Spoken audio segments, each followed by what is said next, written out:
आपने कहा कि संविधान को बचाने वाले के लिए खड़ा होना होगा। आज आप नागपुर में हैं और आज ही चुनाव का आगाज़ भी हुआ है। और 2024 का चुनाव जिस तरह से हमने अभी बातें की, ये बहुत ही इम्पोर्टेंट चुनाव है देश के लिए, क्योंकि इस चुनाव के बाद में वन नेशन वन इलेक्शन की बातें आ रही है।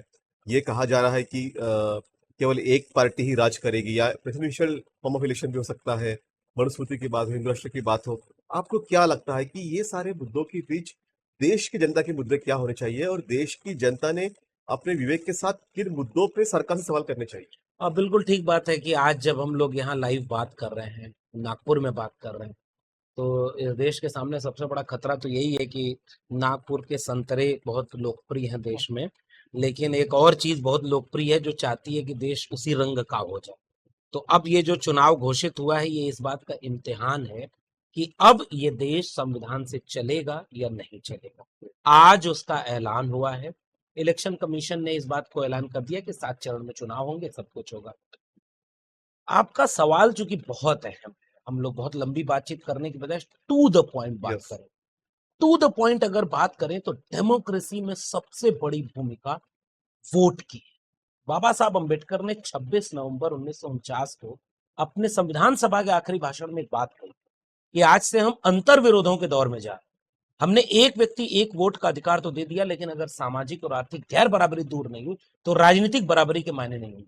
सामाजिक और आर्थिक गैर बराबरी इतनी ज्यादा बढ़ गई है कि 80 करोड़ लोगों को 5 किलो अनाज देना पड़ रहा है। एक गरीबी रेखा से नीचे जाने वालों की तादाद 32 करोड़ हो गई। बेरोजगारी 45 साल में सबसे ज्यादा हो गई। शिक्षा प्राइवेट हाथों में बेच दी गई। महंगाई ये है कि पेट्रोल, डीजल, एलपीजी सिलेंडर सब इतना महंगा हो गया, रुपए की कीमत डॉलर की तुलना में कई गुना बढ़ गई। ये है सामाजिक और आर्थिक गैर बराबरी। उसके एवज में बची है एक राजनीतिक बराबरी। तो वोट देने का अधिकार जनता का है। मैं जनता से एक सवाल पूछना चाहता हूं, आप नेता किस काम के लिए चुनते? कैसे एक इलेक्टोरल डेमोक्रेसी में होता क्या है?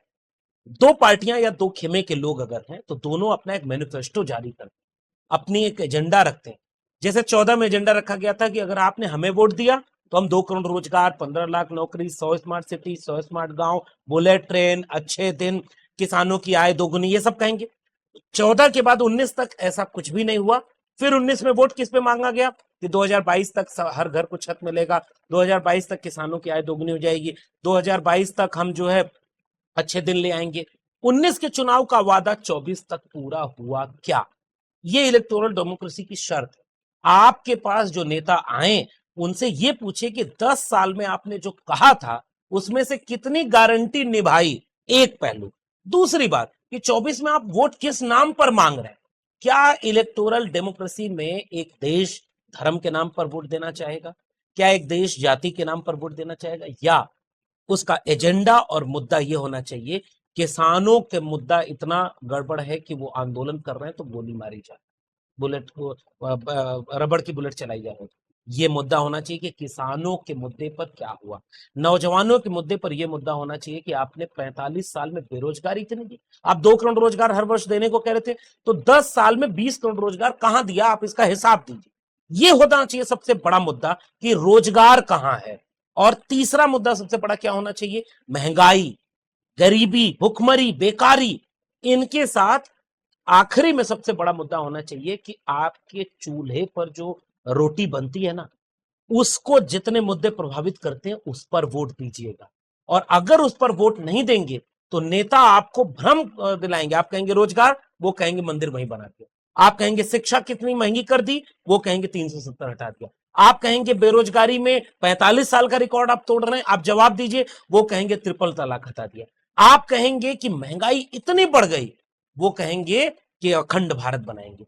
मेरा मानना है कि चुनाव जनता के मुद्दे पर होना चाहिए और नेता से हिसाब मांगना चाहिए कि 10 साल आपको मौका मिला, आपने क्या किया। बिल्कुल। आप हम लोग सारे मीडिया पर देख रहे हैं और प्रिंट में, इलेक्ट्रॉनिक मीडिया पे मोदी की गारंटी, ऐसी गारंटियां पिछले इलेक्शन के वक्त भी आई थी। अब तो हम देख रहे हैं कि ऐसे ऐसे ऐड बनाए गए हैं कि ये कहा जा रहा है कि भाई मोदी जी ने मुझे वापस बुलाने के लिए वॉर रुका दी। ये कहा जा रहा है, ये दिखाया जा रहा है उन सारी लुभावनी ऐड में कि मोदी जी किसानों के इतने इतने हितैषी है तो डायरेक्ट पैसा डाल रहे हैं। ऐसी ऐसी जो ऐड बन रही है, आपको लगता है कि इस ऐड से और मीडिया के एक तरफा होने से 2024 के इलेक्शन पे कोई असर पड़ेगा? और देखिए बहुत गंभीर सवाल है। वो एक शेर है ना कि वो झूठ बोल रहा था इतने सलीके से, मैं एतबार न करता तो और क्या करता। झूठ से सबसे बड़ी लड़ाई इस देश के लोकतंत्र की। अच्छा, झूठ को सच के रूप में पकड़ने के लिए टूल अपने जनता तक हमने डेवलप भी नहीं किया। अगर कोई गांव के आदमी से पूछे कि आप किसी नेता को क्यों पसंद करते, तो वो कहता है कि उसके पास गिनाने के लिए उस नेता के पास कुछ है नहीं। कहेगा दुनिया में डंका बज रहा है। दुनिया के 4 देशों का नाम पूछ लीजिए तो उनका भक्त एक नाम न बता पाएगा, लेकिन उसको ये इंफॉर्मेशन कहीं किसी ने पहुंचा दी है प्रॉपर चैनलाइज्ड वे में कि दुनिया में डंका किसने बजवाया, हमारे नेता ने बजवाया। दूसरा झूठ कि आप पूछेंगे कि इन सारी चीजों से देश का भला क्या हुआ, वो कहेंगे कि देश का हर एक आंकड़ा ऊपर हो गया, जबकि उनके पास आंकड़े डेटा कुछ नहीं होते। झूठ को काउंटर करने का गांव के गरीब कमजोर मजलूम के पास देखिए कोई टूल होता है, वो झूठ मान लेता है। इसी तरह से ये जो एड आया, इस एड में उसने कहा कि वॉर रुकवा दी। अब हमारे यहाँ मैं एक छोटा सा किस्सा सुना दूं। गांव मैं इलाहाबाद में पढ़ता था तो इलाहाबाद में कुंभ लगता था जी। तो एक बार कुंभ जब लगा था तो गुजरात में भूकंप आ गया। एक चाय की दुकान के पास एक बुजुर्ग आदमी बैठा है टेबल पर, सबके सामने समझा रहा है कि पता है भुज में भूकंप क्यों आ गया। कहा नहीं। तो कहा धरती देखो गोल है, इधर इलाहाबाद है, इधर जो है भुज है, तो ज्यादा लोग इलाहाबाद की तरफ आ गए तो धरती दब गई, तो इलाहाबाद से दबी तो भुज में उठ गई। तो वो कहे हाँ ये बात सही है। ये देश ऐसी ऐसी मूर्खताओं को भी सही मान लेता है। जादूगर मिट्टी से पैसा बनाता है, लोग उसको सही मान के उसको ओरिजिनल पैसा देते हैं। इस देश में झूठ बोलना इसीलिए आसान था। झूठ बोल के कहा गया कि युद्ध रुकवा दिया। अरे भाई युद्ध रुकवा दिया तो उसी जिसका एड बना दिया। अब कल्पना करिए एड किसने बनाया, दुनिया की सबसे बड़ी पार्टी ने, और वो एड ही पूरा फ्रॉड है। यस कोई युद्ध नहीं रुका था, लेकिन एक टीवी एक्टर पापा उन्होंने युद्ध रुकवा दिया।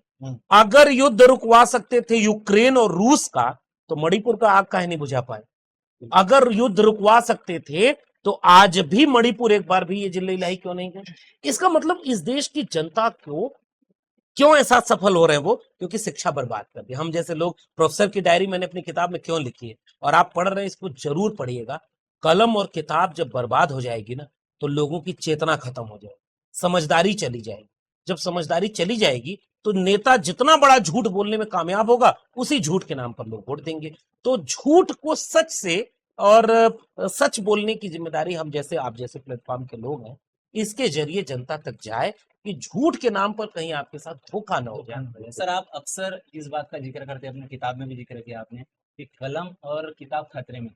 पर हम देखते हैं दुनिया का इतिहास देखते हैं, जैसे रशियन क्रांति हो गई, चाइना की क्रांति हो गई, या फिर जितने भी रिवोल्यूशन हुए, यानी मार्क्स की एक क्रांति हो गई, वहाँ मजदूर एक हो गए।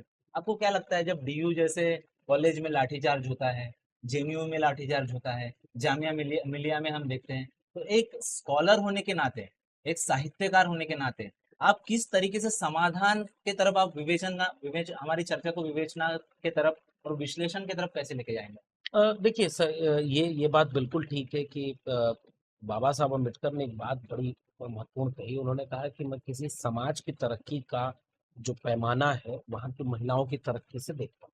कोई समाज कितना तरक्की किया वो उसकी महिलाओं की स्थिति से पता चले। वैसे ही कोई मॉडर्न नेशन स्टेट कितना डेवलप करने जा रहा है वो उसके एजुकेशनल इंस्टीट्यूशन बता। एजुकेशनल इंस्टीट्यूशन में हर विचारधारा, हर जाति, हर धर्म के लोग होने चाहिए। लेकिन अब इस देश के, अब देखिए ना, जेएनयू का आपने नाम लिया, जेएनयू के नाम पर एक फिल्म बनी। एक तो हर झूठ पर फिल्म बन जा रही, मतलब जैसे हर सिस्टम में लोग ऐसे तैयार बैठे हैं। थोड़े से upper caste, upper class Hindu voter जो बैठा है वो ताकतवर जनता है। इसीलिए हम कहते हैं कि जाति जनगणना होनी चाहिए। एक बार क्लियर डेटा एनालिसिस हो जाए, यानी ये निवारण है। हाँ, मतलब अरे इलाज है बीमारी का। अच्छा, जो बीमारी है उसका निवारण। बीमारी पता चलेगी, उसका एक्सरे कैसे हो कि समाज कितना बीमार है, उस एक्सरे का नाम है कास्ट सेंसस, जाति जनगणना। वो डेटा एनालिसिस करता है कि आपके विश्वविद्यालय में कितने लोग हैं, किस तबके के हैं, प्रोफेसर कितने हैं, वाइस चांसलर कितने हैं, जज कितने हैं, मीडिया में बैठे लोग कितने हैं, फिल्म बनाने वाले कितने हैं। जो जेएनयू को बदनाम करने के लिए उसका नाम जहांगीर यूनिवर्सिटी कर रहे हैं, जहांगीर नेशनल यूनिवर्सिटी। अब आप सोचिए ना, आप कोई देश बनता है अपने एजुकेशनल इंस्टीट्यूशन से। आज आपकी सरकार है, कल नहीं होगी, कल दूसरे की सरकार आएगी, वो विश्वविद्यालयों को बर्बाद करने लगे तो इन्होंने डीयू जेएनयू जामिया को कैसे बर्बाद किया, न्यू एजुकेशन पॉलिसी से। अब पहले लोन सरकार देती थी कि गरीब कमजोर मजलूम के बच्चे पढ़ाई करें, अब हायर एजुकेशन फंडिंग जैसे बन गया, लोन लीजिए और फीस महंगी, 4,000 जो फीस थी मैं इसलिए कर रहा हूं बार बार, हर नागरिक को ये किताब पढ़नी चाहिए। और मैं एक बात याद आ गई तो बता दूं, बाबा साहब की जन्म जयंती के ठीक पहले मराठी में भी प्रोफेसर की डायरी अनुवाद होके आ रही क्या है, आप उसे पढ़िएगा, आपको महसूस होगा कि कलम और किताब, यूनिवर्सिटी, एजुकेशन कितना इंपॉर्टेंट है। अगर वो ना होता तो देश बर्बाद हो। लेकिन अब कैसे ये पॉलिटिकल पार्टियां, आइडियोलॉजी के लोग इस एजुकेशन इंस्टीट्यूशन को बर्बाद कर रहे हैं। तो आपने पूछा ना कि हमारा रोल क्या है।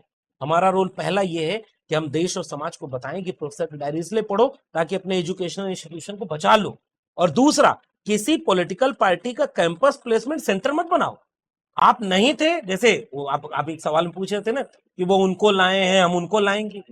अरे भाई, भगवान सबको लाते हैं कि आप उनको ले आ रहे हैं, ये इसका मतलब भगवान का अपमान, जिसको आप मानते हैं। कबीर साहब कहते हैं, कस्तूरी कुंडल बसे मृग ढूढ़े बनवाए, ऐसे घट घट राम है दुनिया देखा नहीं, और ये राम को लाए। इसका मतलब ये बहुत बड़ा इस देश के आम लोगों के सामने खतरा है। इस खतरे से बचाने का काम यूनिवर्सिटी करती है, लेकिन यूनिवर्सिटी को बर्बाद करती सर, हम जैसे देख रहे हैं कि देश भर में जैसे इलेक्शन नजदीक आ रहा है, इलेक्ट्रॉल बॉन्ड का मामला चला, एक बहुत बड़ा फ्रॉड, बहुत बड़ा स्कैम हम इसको मानते हैं, लेकिन मुख्य मीडिया पर यह मुद्दा ही गायब है। इस तरह के जो मुद्दे मुख्य मीडिया से गायब हो रहे हैं, तो ये डेमोक्रेसी कहा जाएगी? जो सजग नागरिक है, प्रबुद्ध नागरिक बनाने का काम जो हम लोग कर रहे हैं, उसके एक ब्रेक लग जाएगा। अब बिल्कुल ठीक बात है, और ये बहुत महत्वपूर्ण सवाल है। अगर कोई और देश होता और इतना बड़ा फ्रॉड पकड़ में आता, तो अब तक उस देश में क्या भूचाल आ चुका। एक मोरलिटी एथिक्स, मोरल एथिक्स होता था पॉलिटिक्स में। रेल मंत्री रेल नहीं चला रहे होते थे कि रेल अगर दुर्घटना हो गई तो दिल्ली में वो बैठकर इस्तीफा दे देते। एक मोरालिटी थी, अब वो खत्म हो गई। आपके कितने भी बड़े चोरी पकड़ी जाए, जैसे 14 के चुनाव के पहले बड़ा बड़ा भाषण दिया गया था, एक फकीर आया था इस देश में जिसने बिना पूछे अपनी जाति बताई, लेकिन जब जाति जनगणना की मांग हुई तो कहने लगा कि जातियां होती नहीं, गरीब अमीर होती। ये धोखा। तो उन्होंने क्या कहा, अगर काला धन हम विदेश से यहां ले आए तो एक एक गरीब आदमी को 15-20 लाख मुफ्त में मिल जाए। नोटबंदी के समय क्या बोला कि मैं उनका सैकड़ों साल का लूटा हुआ वापस ले रहा हूं ताकि गरीब जनता का भला हो। मैं तो फकीर आदमी हूं, मेरे झोली में कुछ नहीं है। उस फकीर ने 8,000 करोड़ का हवाई जहाज खरीदा, आप चुप रहे। उस फकीर ने 10 लाख का सूट पहना, आप चुप रहे। उस फकीर ने हजारों करोड़ रुपए अपने उद्योगपतियों के माफ कर दिया, आप चुप रहे। उस फकीर ने चंदा ले लिया है, कैसे? जिस कंपनी की टोटल वर्थ है 150 करोड़, वो चंदा दे रही है 1,000 करोड़। जिस कंपनी का टोटल वर्थ है 120 करोड़, वो चंदा दे रही है 400 करोड़। और कैसे चंदा लिया जा रहा है? तुम चंदा नहीं दिए, तुम्हारे घर ईडी भेज रहे हैं, सीबीआई भेज रहे हैं, इनकम टैक्स की रेड पड़ रही है, 3 दिन के भीतर वो इलेक्टोरल बॉन्ड खरीद के चंदा दे रहा है। भाई ये लूट कितनी बड़ी लूट है। अच्छा, अब आखिरी बात, ये देश की जनता क्या इस बात को नहीं समझेगी? गृह मंत्री कह रहे हैं कि पहले भी ऐसे ही लोग चंदा देते थे और ऐसे चुनाव होते थे। तो साहब, पहले भी चंदा देते थे तो चुनाव होते थे, आपने उसको लीगलाइज कर दिया। लीगलाइज कर दिया तो चोरी किसकी पकड़ी गई? आपकी। कि चंदे का लगभग आधे से ज्यादा आपको मिला। और कैसे चंदा मिला ये तो साफ पकड़ में आ गया। आज चंदा दो, कल धंधा लो। आज चंदा दो, कल टेंडर लो। इसका मतलब आपकी जेब में अगर 11,500 करोड़ रुपए पिछले 5 साल में आ गए, तो जब आप चुनाव में जाओगे तो आपकी लड़ाई उन पार्टियों से जिनके पास पैसा नहीं है। इसलिए मान्यवर कांशीराम जब चुनाव लड़ने जाते थे तो वो कहते थे कि हमें एक वोट दो और एक नोट दो। गया जमाना। करोड़ों अरबों रुपए खर्च करके आज ही चुनाव की घोषणा हुई ना। दुनिया का सबसे महंगा चुनाव देखिएगा 2024 का चुनाव होगा, और एक गरीब देश का। उस देश का चुनाव इतना महंगा होगा जिस देश में 80 करोड़ लोगों को 5 किलो अनाज देना पड़ रहा है। तो ये फ्रॉड पकड़ा गया है, लेकिन इस पर अगर मीडिया बात करती तो आका वही पैसा तो उन्हीं को लगा है ना। मीडिया इसलिए इसको छिपाएगी। क्या हो रहा है? जिस दिन सुप्रीम कोर्ट ने कहा कि एसबीआई तुम डेटा रिलीज करो, एसबीआई झूठ बोल रहा है कि 30 जून तक देंगे।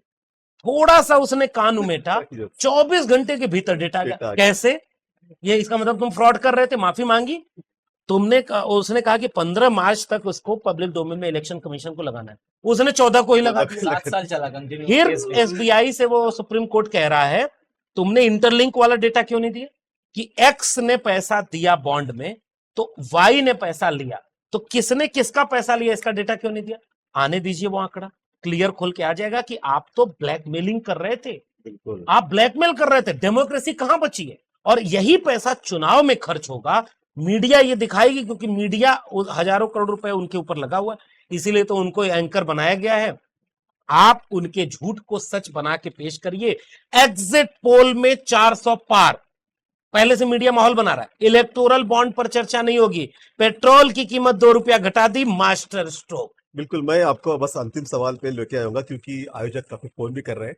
तो अंतिम सवाल मेरा यही है कि जिस तरह से हम देश का नैरेटिव बना है और इस नैरेटिव में जिस तरह की आपने बातें कही कि किस तरह से देश को लूटा जा रहा है, देश की जनता को किस तरह से उनको मुद्दों से ध्यान भटकाया जा रहा है, और जो इम्पोर्टेंट बातें हैं वहां से कहीं हम लोग काफी दूर निकल चुके हैं। ऐसे माहौल में हमारे सामने ऑप्शन क्या है? क्या इंडिया गठबंधन हमारे लिए ऑप्शन हो सकता है? क्या हम उस तरफ जाए? क्या देश की जनता ने अब अपना मन बदलना चाहिए? क्योंकि जिस तरह से 400 पार की बातें हो रही है, इस 400 पार में जो वास्तविकता नहीं है वो भी दिखाई जा रही है। लोगों ने क्या फैसला लेना चाहिए? देखिए, एक लोकतंत्र में मजबूत विपक्ष होना चाहिए, नंबर एक।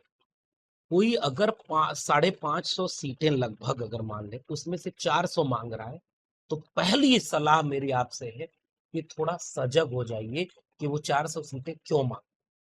जब बहुमत 272 का है तो वो क्यों 400 मांग रहा है? क्योंकि वो कुछ ऐसा काम करेगा जिसके लिए इतनी मेजॉरिटी चाहिए कि उसे कोई रोक ना सके। आप हमारी आपकी बातचीत की शुरुआत जहां से हुई थी ना, दुनिया के कई देशों में लोकतंत्र नाम का बचा है और बाकी डेमोक्रेसी खत्म हो गई है। तो पहली गुजारिश मेरी ये है कि वोट देते समय बहुत सजग होकर के वोट दीजिएगा। दूसरी बात, वोट किस मुद्दे पर दीजिए। आप और हम जानकार लोग हैं, जागरूक लोग। एक घड़ा खरीदने जाते हैं तब भी उसको ठोंक बजा के देखते हैं कि कहीं लीक तो नहीं कर रहा है। और आप वोट देने जा रहे हैं तो कम से कम एक बार परख लीजिए किसी झूठ में कि मम्मी उसने वार रुकवा दिया, इस झूठ में मत वोट दीजिएगा। दुनिया में डंका नहीं बज रहा, दुनिया में आप हैप्पीनेस इंडेक्स में बहुत नीचे हैं, आपकी इकोनॉमी बहुत नीचे है, इस तरह झूठ नहीं।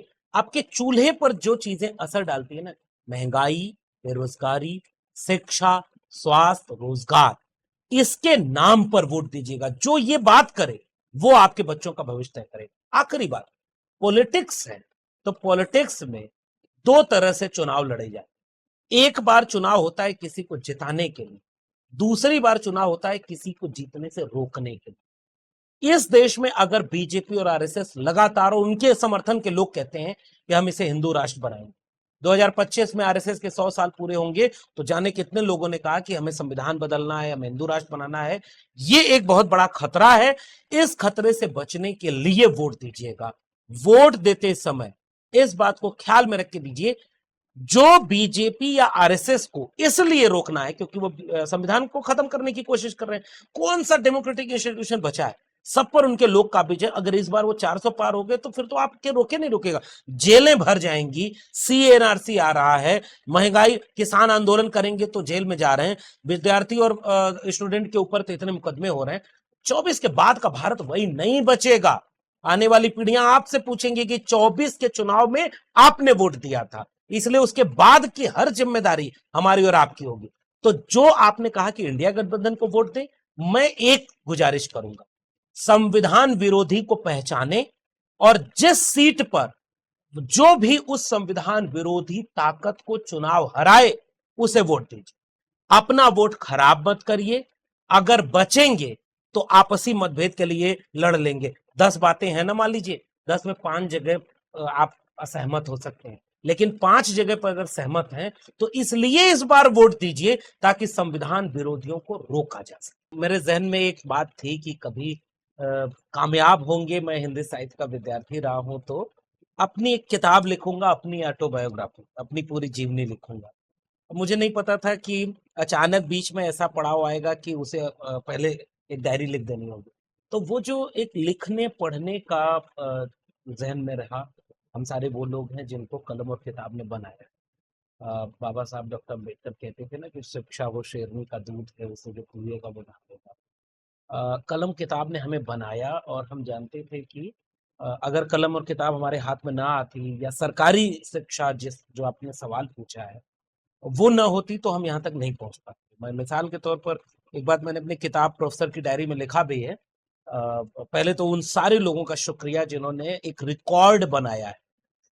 पिछले 1 महीने में यानी 30 दिन में 35,000 कॉपीज उसकी सेल आउट हो गई हैं। ये एक किसी भी इंडियन लैंग्वेजेस में ये एक किस्म का रिकॉर्ड एक रिकॉर्ड है। फॉरेन में बहुत सारी किताबें बिकती हैं, हाँ। नो डाउट, लेकिन इंडियन कॉन्टेक्स्ट में ये लंबे अरसे बाद कोई किताब है। उन बेस्ट सेलर बुक अभी इसे कहा गया है। बेस्ट सेलर बुक है। अमेजन लगातार उसे इंडियन लैंग्वेजेस में नंबर 1 रखे हुए, और ऑल ओवर वर्ल्ड की किताबों में अमेजन पे वो टॉप 10 में क्या मोर बात लेस बनी हुई है। तो उन सब का शुक्रिया जो इस किताब को पढ़ रहे हैं। किताब लाने का मकसद केवल इतना था कि एक प्रोफेसर को प्रोफेसर बनाया इस देश के सरकारी विश्वविद्यालयों में। मैं इलाहाबाद विश्वविद्यालय में जब पढ़ने गया तो 300 रुपए फीस। अगर वही फीस 3,000 होती तो मैं नहीं पढ़ पाता। हाँ, सही। ये क्योंकि आप आपके एक सामान्य परिवार से थे। आपका सवाल का ये जवाब यहाँ से सुनिए हाँ जी। कि अगर वो 3,000 भी होती तो मैं नहीं पढ़ पाता। ये कीमत है उन सरकारी विश्वविद्यालयों की, और वो बेसिकली हमारे ही पैसे के होते हैं, जनता के पैसे से चलते हैं। फिर दिल्ली विश्वविद्यालय पहुंचे। आपने ठीक कहा कि 21 साल में नौकरी मिल गई असिस्टेंट प्रोफेसर। हालांकि मैं एडहॉक पर था, लेकिन उसकी उसकी पोस्ट असिस्टेंट प्रोफेसर की होती है, सैलरी पूरी होती है, टीचिंग एक्सपीरियंस होता है। और अचानक 14 साल पढ़ाने के बाद बिना कोई रीजन बताए एक ऐसे शख्स को जो टॉपर ऑफ द बैच, मैं इलाहाबाद यूनिवर्सिटी का टॉपर रहा अपने बैच की, अब तो ये बात बार बार कहता हूं, पहले नहीं मेडलिस्ट बताता, भी रहे आप। वही गोल्ड मेडलिस्ट रहा, ये बात पहले नहीं बताता था। अब इसलिए बताता हूं कि आपको कौन सी क्राइटेरिया थी जो मैं फुलफिल नहीं कर रहा था। 100 के एपीआई स्कोर में मेरा 96 नंबर, और मेरी जगह जिसका अपॉइंटमेंट हुआ उसका 52 नंबर। यानी आप मेरिट की हत्या कर रहे हैं। आप कह रहे थे ना कल को कि विश्वविद्यालयों में रिजर्वेशन आ जाएगा तो मेरिट कंप्रोमाइज होगा। आप मेरिट की हत्या कर रहे हैं। मेरिटोरियस एक्सपीरियंस एक बंदे को हटा रहे हैं। कारण उन्होंने नहीं बताया, लेकिन कारण हम जानते हैं और आप सब लोग भी जानते होंगे। जो आरएसएस और बीजेपी की हां में हां मिलाए दरबारी बन जाए, वही वाइस चांसलर बन रहा है, वही प्रिंसिपल बन रहा है, वही परमानेंट असिस्टेंट प्रोफेसर बन रहा है, या उनका विरोधी कम से कम ना हो। हम किसी के विरोधी नहीं, हम लेकिन भारत के संविधान को सबसे बड़ा मानते हैं। अगर देश में भारत का संविधान और मंडल कमीशन ना होता तो मैं न पढ़ पाता, न पढ़ा पाता, प्रोफेसर ही नहीं बन पाता। तो मैं अगर उसकी बात करूं तो आप मुझे नौकरी से निकाल देंगे। यूनिवर्सिटी का मतलब होता है कि हर तरह के आइडियाज को उसमें जगह मिलती है, और आइडियोलॉजी देखकर नौकरी नहीं दी जाती। आरएसएस के लोग आइडियोलॉजी देख करके वाइस चांसलर बना रहे, आइडियोलॉजी देख करके वो प्रिंसिपल। और इसीलिए मैं एक सवाल पूछता हूं कि दिल्ली यूनिवर्सिटी के 90 कॉलेज हैं, उसमें एक भी दलित पिछड़ा प्रिंसिपल क्यों नहीं है भाई? इसलिए क्योंकि जो और हैं दलित पिछड़े वो हैं जो आरएसएस के गुलाम सर, लेकिन हम देखते हैं कि आइडियोलॉजी देख के ही हम अवार्ड देखते हैं कि सेंट्रल गवर्नमेंट अवार्ड बांटती है, या साहित्यकार हो या फिर वो अपने क्षेत्र में कला रंगभूमि से आता हो। तो इस क्षेत्र में जब हम देखते हैं कि एक कलाकार को उसकी जाति और उसकी आइडियोलॉजी के हिसाब से उसको ट्रिब्यूट मिलता है देश में, तो जो हाशिए पे जो साहित्यकार है, जो आदिवासी साहित्यकार है, जो मुसलमान साहित्यकार है, या फिर जो क्रिश्चियनिटी से साहित्यकार है, या फिर जो रिलीजियस माइनॉरिटी के अलग अलग क्षेत्र के साहित्यकार हैं, इन्होंने किस तरीके से आज के परिप्रेक्ष्य में अपने आप को देश के नाम करना चाहिए?